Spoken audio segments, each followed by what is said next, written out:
loves to play with here dog.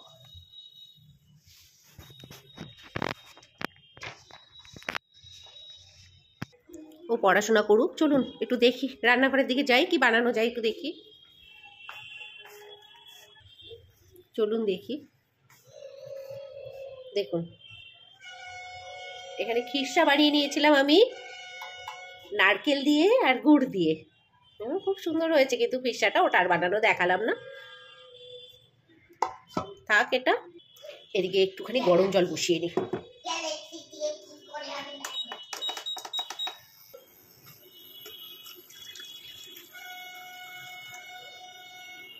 জলের মধ্যে হালকা একটু লবণ দিয়ে দিই, লবণ দিলে বলে মিষ্টিটা খুব অ্যাকুরেট আসে, এর জন্য লবণটা দিয়ে নিলাম এর মধ্যে।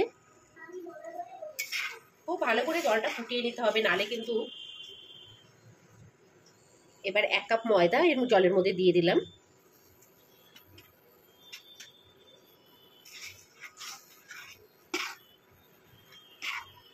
আর দিয়ে দিলাম 1 কাপ চালের গুঁড়ো।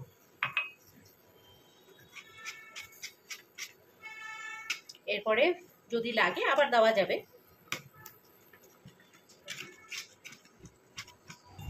এবার ময়দা চালের গুঁড়োটাকে খুব ভালো করে কিন্তু মিক্সড করে নিতে হবে।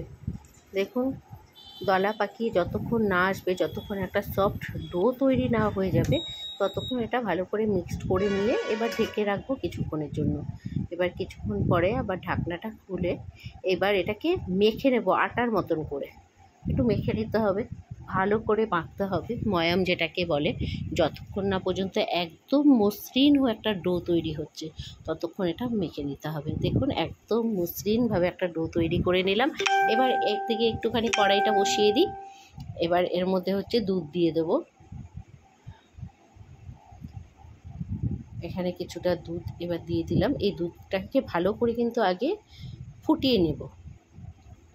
আর এইদিকে দেখুন যে ডোটা তৈরি করেছি ওটাতে এবার ওই খিরসাটা ভরে নেব, পুর ভরে নেব এটা খিরসার জন্য। এটা মোটামুটি সবাই পারেন, এটা আর বলার কিছু নেই। একটা বাটি তৈরি করে তার মধ্যে এবার খিরসাটাকে দিয়ে এবার নিজের ট্যালেন্ট দেখানোর ব্যাপার। বাপরে, মনে হচ্ছে কত কিছু পারি আমি, কত ট্যালেন্ট আছে। এটাকে সুন্দর করে একটা ডিজাইন করে নেব। এই ডিজাইনটাও আশা করি সবাই পারেন, এটা কমন একটা ব্যাপার। এখানে দেখানোর সেরমভাবে কিছুই নেই, তবুও দেখালাম আমার কত ট্যালেন্ট আছে। তো এরকমভাবে সব কটা ডো কিন্তু আমি আস্তে আস্তে তৈরি করে নিচ্ছি। এবারে সব কটা এটা হচ্ছে পিঠেগুলো এবার তৈরি করে নিচ্ছি।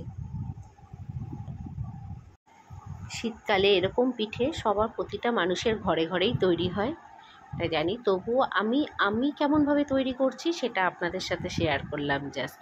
জানি সবাই পারেন এরকমভাবে তৈরি করতে।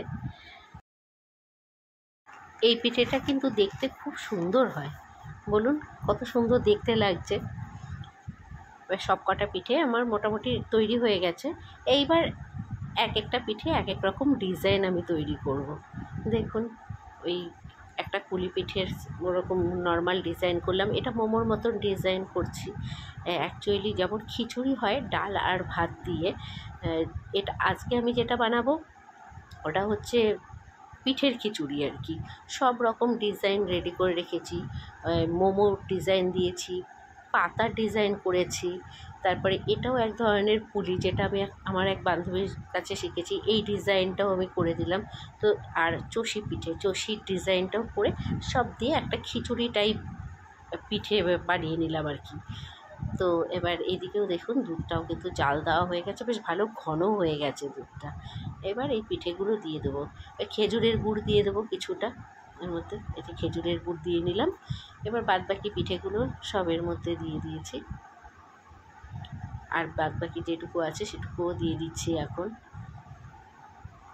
দেখুন গুড়ের কালারটা দেখুন একদম চিনির মতন কালার, মানে গুড়ের পায়েস না চিনির পায়েস বোঝার উপায় নেই। এখন চষিগুলোকেও দিয়ে নিলাম, এটা লাস্টে দিলাম, তখন এটা ভেঙে যেতে পারে যেহেতু সরু হয়েছে আর ওগুলো সব মোটা মোটা। বুঝতেই পারছেন, জানি না কেমন গুড়ের কোয়ালিটি বা কী।